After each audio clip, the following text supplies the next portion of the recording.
Okay, hi everyone. Welcome to today's session. Actually, today we'll be touching something. Um, as a compliance person, you need to understand, right? In as much as you won't know how to calculate a score, but you'll be collaborating or coordinating or following up with different stakeholders within your organization to make sure that vulnerabilities are being remediated based on your vulnerability and remediation timeline, that you have on your SOPs. And that's why at times you will see reports that have the CVSS score and you ask yourself, what is it? And I just felt the need of going, breaking this principle or this concept for us to understand better how it even comes about. Don't tell me I knew it, but I've never ever bothered to even go and just delve to understand how this comes about. And because we've talked so much about vulnerability, threat, and risks, and you guys understanding, oh, this is a high vulnerability, this is a low vulnerability, this is a critical vulnerability, this is a moderate vulnerability. But when you see that CVS score, based depending on the type of tools that the organization use, it might be Qualys, it might be Nessus, it might be Rapid7 or any other tools. I believe you need to at least understand, right? When you talk of critical compliance, we just know critical is high. We have to remediate it, but do we or have we taken some time to delve into this concept to understand them better? And that's why I tell you people, I got you. I'll go ahead and share my screen and we will take it from there. Okay.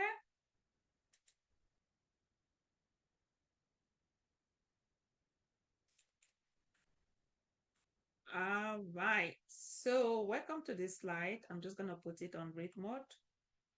We talk of my laptop has been on all day and it's just over. Yeah, but maybe it is slow. It's been my laptop has been definitely been running since morning, so I need to shut it down after this. All right, understanding CVV based metrics. Okay, so but what the CVSS stands for? Common Vulnerability Scoring System. How we measure the risk of a vulnerability, right? Remember, each time we start talking of risks, we already know what risk is. And then when we're talking of risks, it's directly proportional to CIA Triad, where we start talking about the impact level. What's the impact level? Is it low? Is it moderate? Is it high? And that's why we say CVSS, Common Vulnerability Scoring System. It gives vulnerabilities a score between 0, which is none, and 10, which is critical. And that's why you see low, moderate, critical, and low, moderate, high, and critical. And that simply tells you when it's critical, again, as we're going to see, it definitely takes, factor in a lot of things that come up with that particular score. Okay. And it also helps prioritize which vulnerabilities are most urgent to fix. And you working as a GRC analyst, you might say that one of your core responsibilities is to ensure that vulnerabilities are being remediated in a timely manner based on my organization remediation and termination timeline. And that's why, how do you also set priorities? How do you know which vulnerabilities you need to resolve, in less than no time? And that's why it tells you how to prioritize, meaning that which vulnerability needs to be fixed. Okay.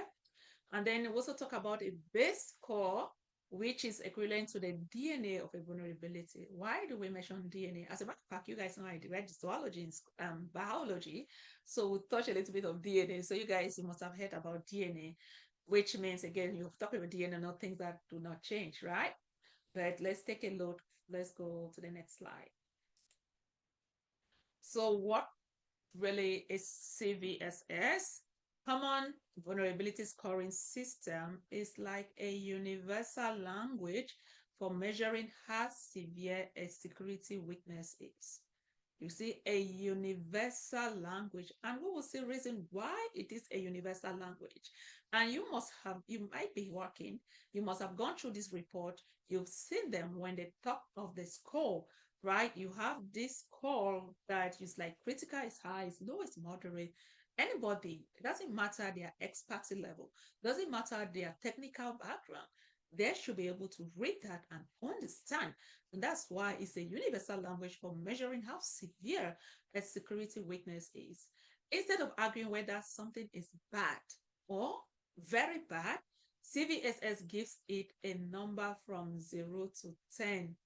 You see, 0, remember I talk of non-zero to 10, so that everyone, being the IT teams, managers, executive, irrespective of your roles, irrespective of your background, they should be able to rate, look at those metrics and be able to understand them. Okay. But why does it matters? Why does CVSS matters? Reason being that organizations are hit with hundreds or thousands of vulnerabilities from scoring tools. You'll be shocked. If you get a job, if you've not been working, you manage to get a job, when you look at the vulnerabilities, go to those dashboard, you'll be shocked. Okay. Not all of them can be fixed immediately, and that's why CVSS helps decide. So imagine having, let me just keep it at the basic level, over 1,000 vulnerabilities. You can have more than that, even 150.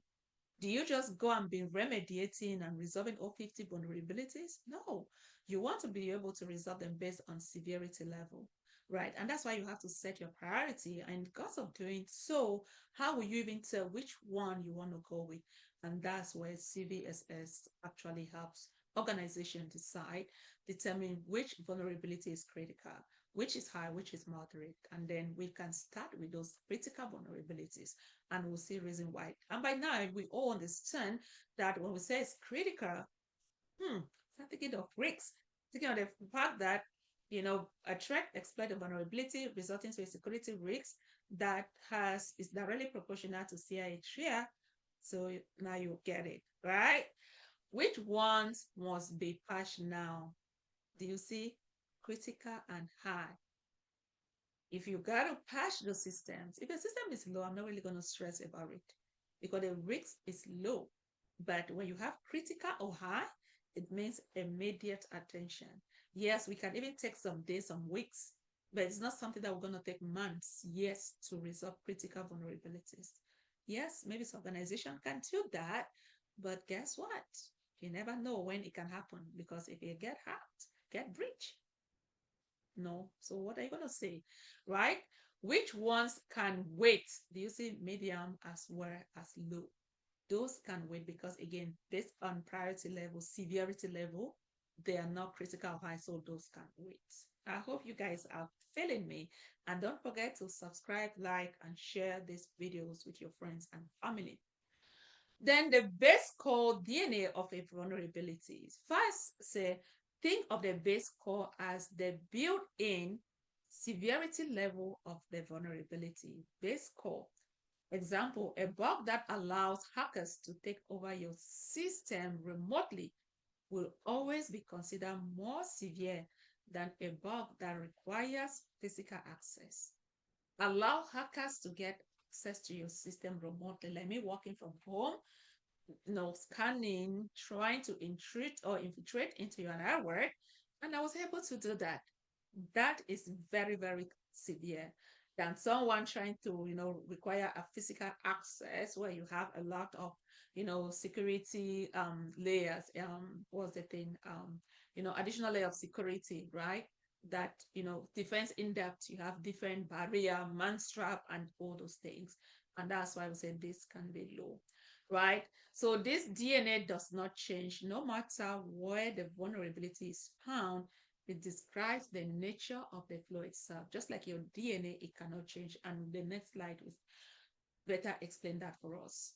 So why do I compare the base core to DNA? First, when we say DNA, we all know what DNA, we mean the core unchanged gene characteristic of something.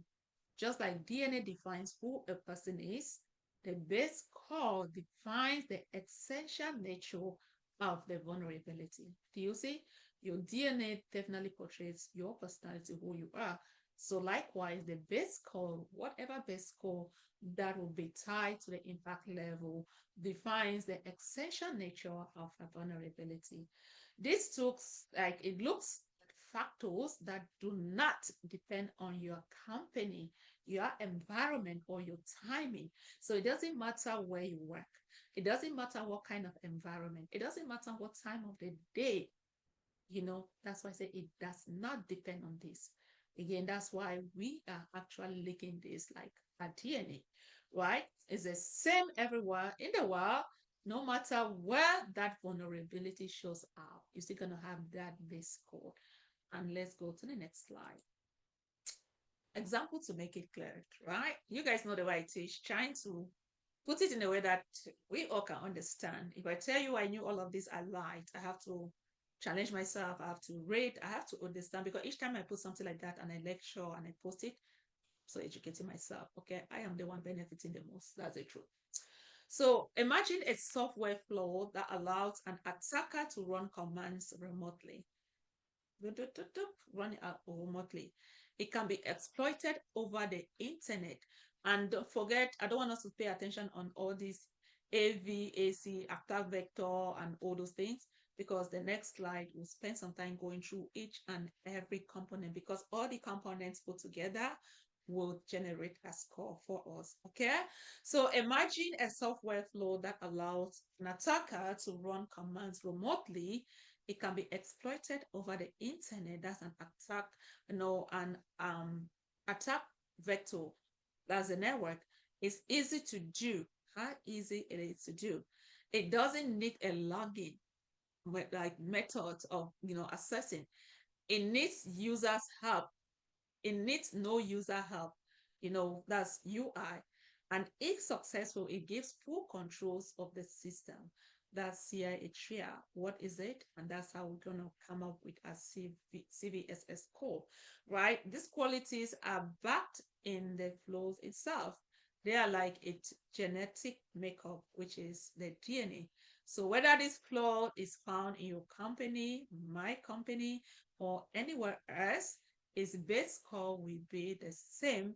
For example, if that base score is 9.8, after we've put everything together, if that base score is 9.8, it stays. Remember, we're talking about baseline, right? So if that base score is 9.8, if it's 1.2, if it's 5.0, or whatever, after put all these things together, then it remains the same, okay? So what might change is how you see it in your environment. That's where environment and temporal score comes in. So at that point, an organization might say, hell no. When we have criticals, we need to do it ASAP. Why another organization based now, how they want to do it? And maybe we have 2 or 3 days. So, but how you all want to go about doing is it relies so much on your organization. Okay. The base code, which is equal to the DNA of the vulnerability. First, it describes the built-in severity of the float. It doesn't change depending on who finds it or where. We'll cover that already. It helps provide a standard baseline for comparing vulnerabilities. You get it? You don't get it, right? So we all got it, right? So the CV-based matrix. So base matrix now is the core traits of the vulnerability. They answer two big questions: how easy it is to attack, what happens if it succeeds? And remember, we didn't just spend so much time going to vulnerability, threat, rates, and all those things for nothing. No. And by the way, for you to understand this concept, you have to go to start GLC playlists in minutes. You need to be able to watch those videos. Actually, I think I've uploaded on this playlist. So yes, I might upload it on this playlist. So for you to understand the concept, please go to this playlist. Make sure you start watching it from the bottom. Start from the very first video and find your way up. Because as a matter of fact, for the CIH trial, when we go there, I didn't have it on my slide because I believe people already people know the concept. So I'm just going to paraphrase that and believe you guys will be able to get it, right? How easy it is to attack. This measures the effort required by the attacker, right? Example 1, a hacker can exploit a web application over the internet without logging in. That's very easy. Imagine Just going to the web, internet, tap, tap, tap, tap, tap, no login required, boom, you're able to get it. That's very easy, right? How easy it is, right? Example two, a flow that requires physical access to a server is much harder, right? If you have those physical, as I said, they have depends in they have different, security control measures put in place, then it's harder to access. Think of it like, does the attacker need to break into the building, or can they just do it from their couch? Just from my couch, I'm sipping, I might be drinking wine, though I don't really drink, or just sipping water, or washing something, and I'm able to access the organization network. That's exactly what we're talking about. Okay. What happens if what happens if it succeeds? This measures the damage caused if vulnerability is exploited. Do you see? If that vulnerability is exploited, now we're talking about impact level, which is directly proportional to CIA Triad. And I will repeat, guys, if you are new here, please start watching. You have to watch all the videos. Go start from the very first video and find your way up. This is an advanced concept, okay? So an exploit that lets attackers steal all customer data, of course, high impact, right? Confidentiality is definitely high. A vulnerability that just crashes one program temporarily, of course, low availability impact temporarily, right? A vulnerability that crashes one program, not all your program, just one program. Still, how serious is it? We talk of temporarily. It's not something that it crashes over a period of time, right? Think of it like, if the attacker walks, do we lose a key to the whole house? Or if the attack works, do we lose a key to the whole house or just a light bulb?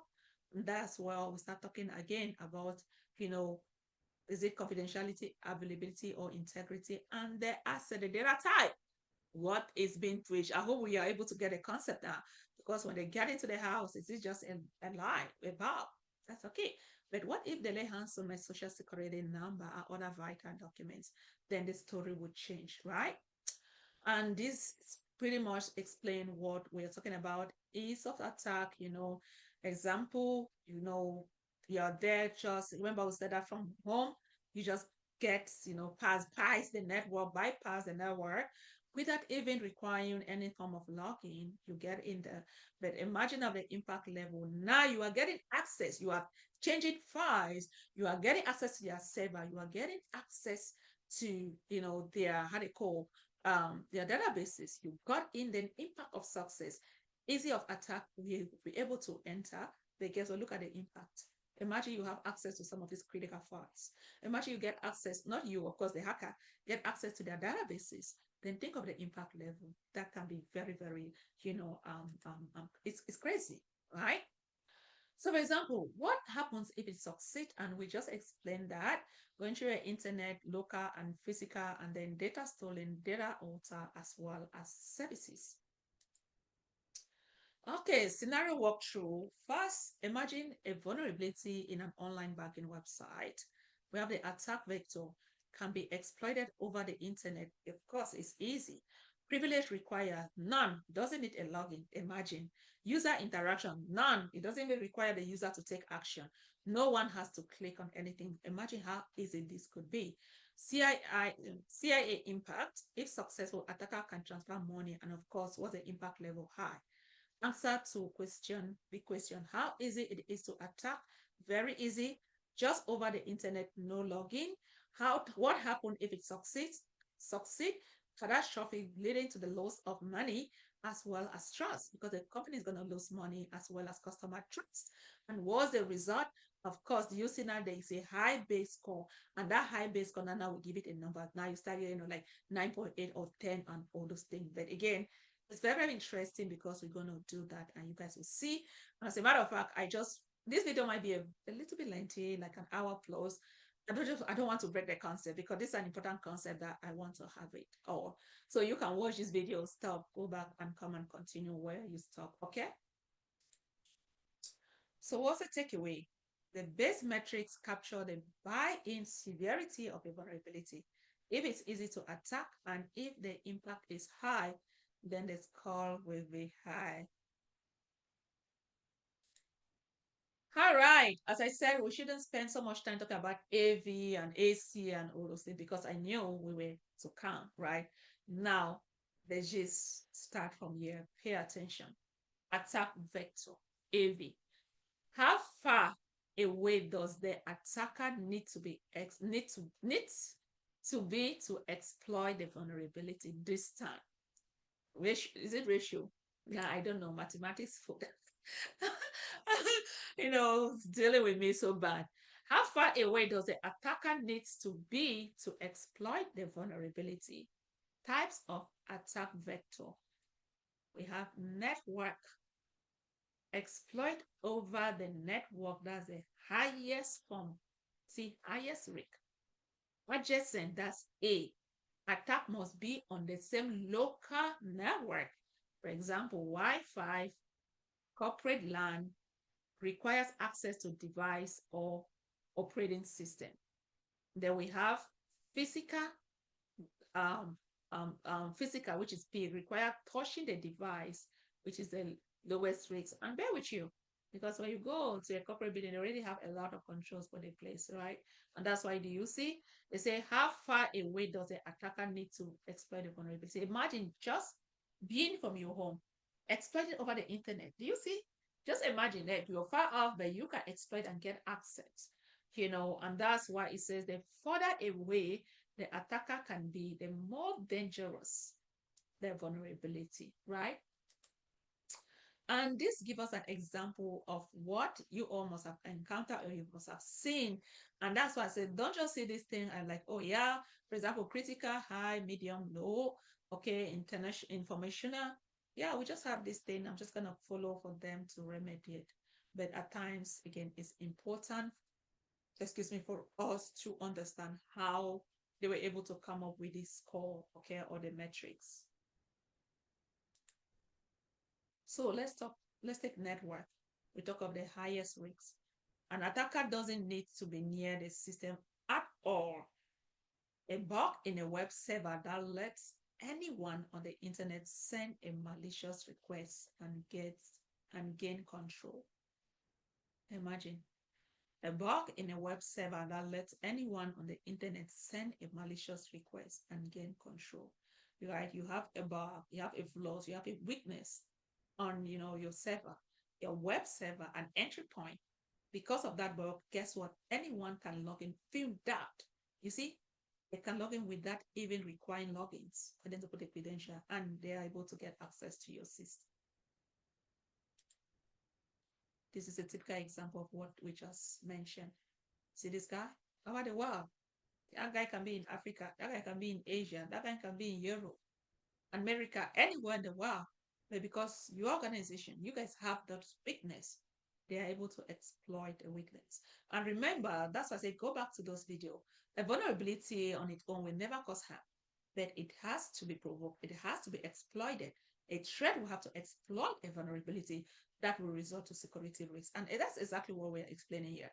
This guy is that threat coming in to exploit an already existing vulnerabilities that you have, on your web server. And in the course of doing that, of course, now they are going to access. And once they access, what's the impact level? As related to CIA trial, has CVSS the risk. And that's why we start talking about the CVSS core, start talking of critical, high, and so on and so forth. Hope it makes sense. And then that's it. I hope we understood network very well. Adjacent A. Attacker must share the same physical or logical network. A Wi-Fi vulnerability where the attacker must connect to the same hotspot as the victim. Do you see? Same location. Hacker is there. Connect to the same hotspot as the victim. And do you see? For example, you go to what was this coffee shop? I forgot. You go there, you want to get coffee. Same, that's what the Wi-Fi. We've connected there. And of course, we're trying to exploit all vulnerability. And that's why they said attackers already need access to the machine. Local, that was addressing local. Attacker already needs access to the machine, log in or remote desktop. For example, a malicious insider who runs an exploit on their workstation, right? They need access to that machine. Of course, you have to be there. You need to have access to that machine. And that's why we talk of an insider threat, right? Maybe a disgruntled employee, don't know what is going on with them. Of course, they decided to run, an exploit, malicious code that can even take ownership, spread virus within your network. And you see, this is exactly what we're talking about, right? Get access to that network, to that machine, and we're able to do this, carry out their work. Then what of physical? Physical is the lowest risk because attacker needs to physically touch the machine. Example, plugging a malicious USB drive into a server. Before you could get there, man, you have to pass through so many layers, right? Even me within an organization, I do not have right to go to that server. I think I had opportunity in one of my job, my very one of my job. I think like the lead role, I was able to get access to the server based on my role. And before you could go there, you have to go through so many steps and stages and protocol. You don't just go there like that. And each time you guys are getting there, of course, with the networking guys, you have audit logs that are also being generated and captured. An example, this also explained that better. So imagine a laptop with 4 possible vulnerabilities. Network. A flood in the web browser lets an attacker steal data from anywhere in the world. Adjacent. A flood in the Wi-Fi drivers allows attacks, but only if the hacker is on the same hotspot, right? So it can happen, but only when they are there. Local, a privilege escalation bug that requires the attacker to already log in. Physical, a malicious USB drive that rewrites firmware when plugged in, and which is careless, cause a network, because anyone, anywhere they can try it. You see, but this one, not anyone can try it. Not everyone can do it and be successful, right? But this one is like an open book, an open invitation. Come in or come. So anyone, irrespective of their geographic location, they can definitely get access to your environment. And this gives us a good pyramid diagram of all what we have been discussing about. And with that, I'll go to the next slide. You guys can spend some time and just take a look, right? So there was a key takeaway. Attack vector equals to how close the hacker needs to be. The closer they must get, the safer for you. So the further away they can be, the more dangerous it is. It makes sense, right? Yeah, boo. All right. So that's it for AV. So but let's talk about complexity. C, that's attack complexity. How difficult it is for the attacker to carry out the exploit, right? Low works easily and reliably. For high, needs special conditions, timing, or tricky setup. Rule, if it's easy to exploit, higher the risks. Okay, and let's take a look. Attacker doesn't need special condition. Works out of the box once they find a vulnerability. SQL injection on a web server where typing a special command into a login form always works. And if you don't know what SQL injection is, I have a video on SQL injection. As a matter of fact, everything is it IT. We just have anything IT. So my goal is also to teach AWS concept for free. So anything IT that you guys can see, you will have it there. Buffer overflow, where sending a malicious request immediately crashes the program and gives control, right? This is something that we want to check. Do you see? System hacked. So you get a point, how easy it is to get in. And then talking about high, difficult attacks, attacker needs certain condition, timing, or environment setup, right? Success rate may be low or require advanced skills. Say, for example, race condition. Attacker only works if 2 actions happen at the same exact time. Exploit that only works if the victim is running a program with specific setting. Do you see? So this can only work in a combination of, like, there's a setting condition, timing, or even the environment setup. And that's why we say success rate might be low or require advanced skills. So success rate, it's not that easy. So do you see, this is a perfect picture of the timing, the environment. You are checking so many things, in plain in your head. How do you do it? And that's why I say, yes, success rate here might be very, very low. Imagine two different vulnerabilities in a bank system. For example, A is low. Any outsider can just send a malicious link to the bank website and it instantly dump all user info. It's easy, right? Always works. But what of high? An attacker must guess the exact second when two servers are syncing data. If they miss the timing, the attacks fail. Hard, of course, this is rare success. So which is scarier? Vulnerability A is low because anyone can do it quickly and reliably. You see, if you can do it quickly, as well as reliably. And this again, do you see? Quickly and reliably, but you see how we talk about different controls in place, put in place. And then let's talk about privilege requirement, PR, not permanent resident. Okay. What level of access must the attacker already have before exploiting a vulnerability? None. No account or login needed. That's highest risk, right? No account or login needed, highest risk. Low. Needs a basic user account, right? No account or login needed, of course, is definitely high. Need a basic user account, low.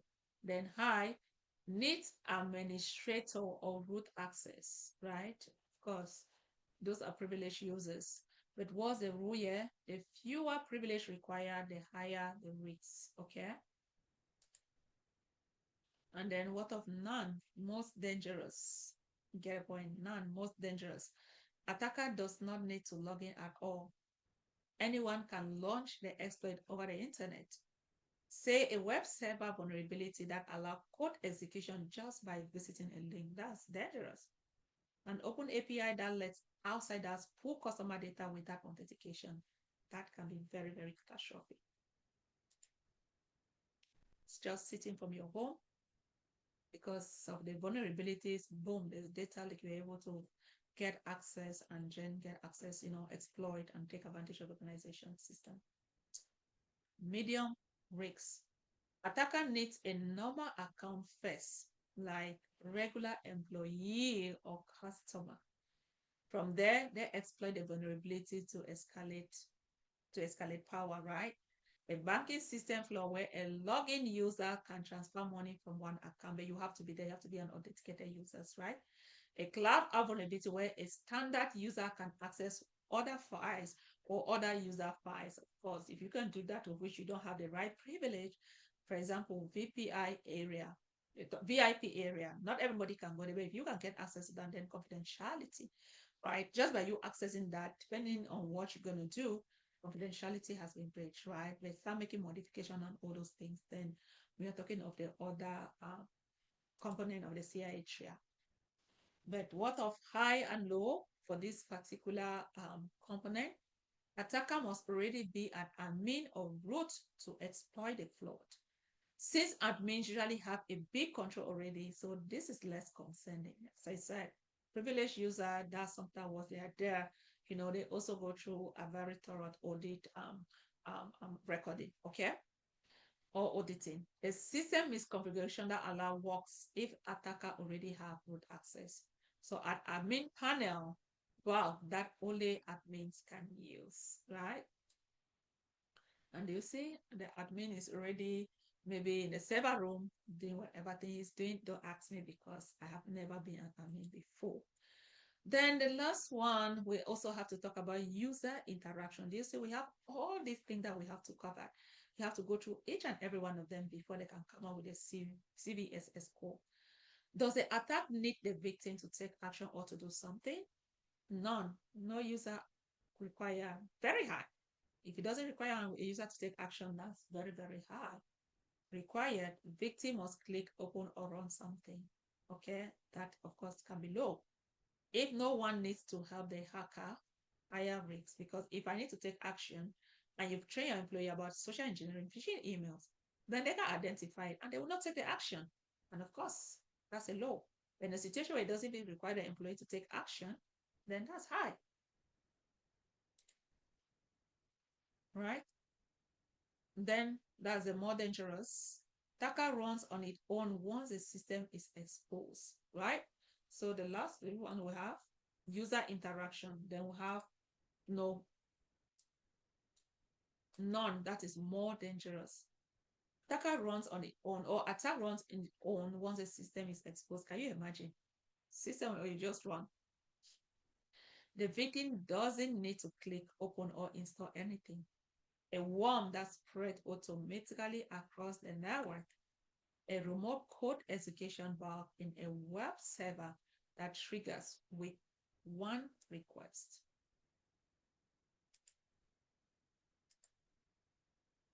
Required, that's less dangerous arrow. Attack only works if the victim takes an action, of course, right?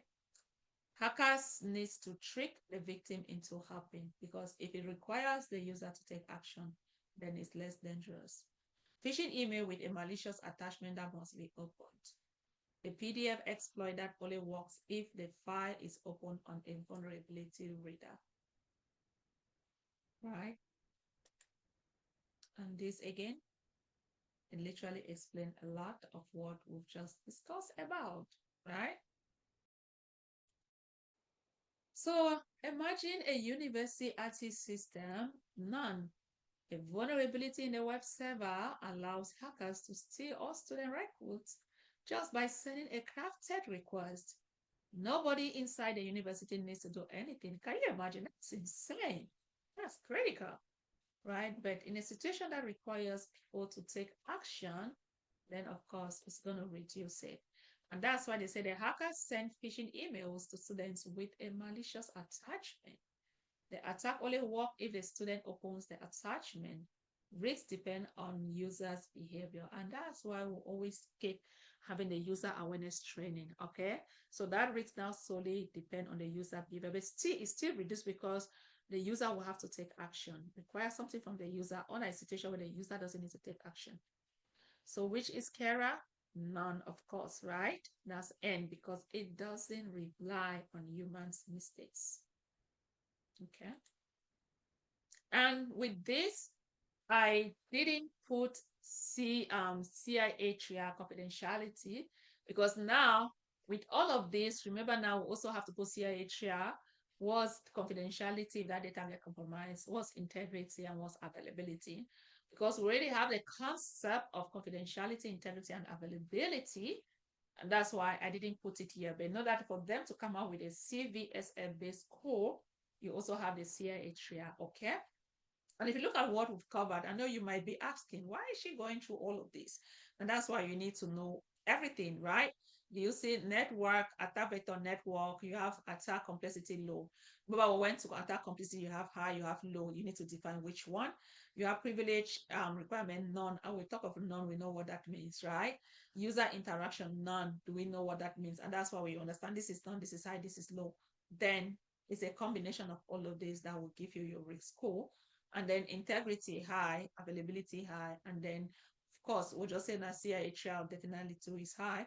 And guess what was your CVSS base score 9.8, and that's how they came up with this particular number, right? And that's why when you go now to those metrics, your dashboard, you start seeing critical high, moderate, low, as well as information. Okay. And if you see it, you see attacker can launch an attack over the internet, most dangerous. AC low, you know, attack, that's complexity. Attack is simple, works every time, easy for anyone. Do you see? And then you have this one. That's attack is simple. It's not like it's hard. Don't get it. It's because if it's hard, that's why it's high. But it's low because it's simple. Anyone can get it, right? And then no login needed. Anyone on the web can try, no victim interaction, system auto compromise, sensitive data. And again, this is just what we've covered. And that's why we have a CVSS call of 9.8. Makes sense? And again, you see, so these are all different. You can use ChatGPT to just generate some. That way you can see it for yourself, right? But instead, imagine a bank's online system. Hackers anywhere in the world can send special requests. They don't need an account, and the attack works instantly. If successful, they can steal customer data, which is confidentiality, change account balances, that's integrity, and crash the website, that's availability. That's why this bug gets a critical base score of 9.8. It is both easy to attack and devastating if successful. Yes, you can attack, but if you're not successful, it's better. But if you're successful, that's why it can be catastrophic. Yeah. But after all this preaching, where can you find your CVSS score? There are different sites that you all can go. For example, we have the NIST CVII based score, right? Where, let me see. I'll definitely go there. Okay.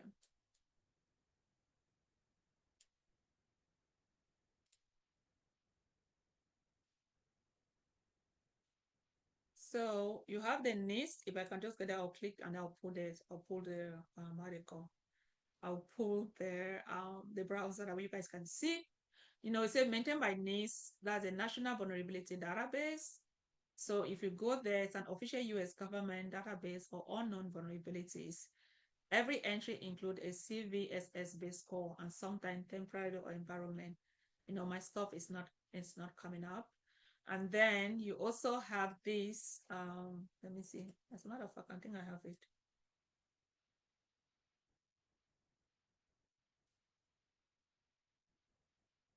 Did you see? So this is what you have, you see you have those score, you can click, you can play around with it. You can even go back. If you have a particular score within your organization, you can come there, just put the score, number, you have you have the number. This one, this is 7.4. I have 7.4, which is high. And if it's high, then you realize that they'll put everything in place. You see what we covered already? Attack vector, attack complexity, attack requirement, privilege requirement, user interaction, confidentiality, integrity, and availability. And I told you guys I left this one out because these are some of the things that we've covered already. And you see, so when they have that and then, everything in place, then you realize that they come up with the score, right? And likewise, you also have, for example, if this have this number, you can just take it, go to the search bar. It will definitely break down everything for you. We also have the first CVV calculator to practice scoring. So if you go to that site, you can definitely go there and practice your scoring, right? So if I come here, do you see? Yeah, calculator. No, so you can visit some of this site and just play with it, right? So you can just visit some of this site. Do you see? Just visit, just learn the site though. And then 6. You also have the Matia CV database. So if you go to their site, you should be able to play around with this. And I hope this video, it is long, but I hope you all were able to learn something because myself, as I said, you see this score, we just talk of critical, low, moderate, and high, but have we had time to even investigate to know how this score comes about? So if you like this video, please don't forget to give it a thumb up, put your comment, whatever question you have, put it in the comment section. And don't forget to share with your family, your friends. And you know what? I cannot wait to see you guys in the next video. As a matter of fact, I will be dropping the clause 0 of our new playlist, that's the ISO 27101. So I have to develop, I'm still to develop yet. So I'll be dropping videos sometime next week for clause 0. That way you guys can also follow the pace on ISO 27101.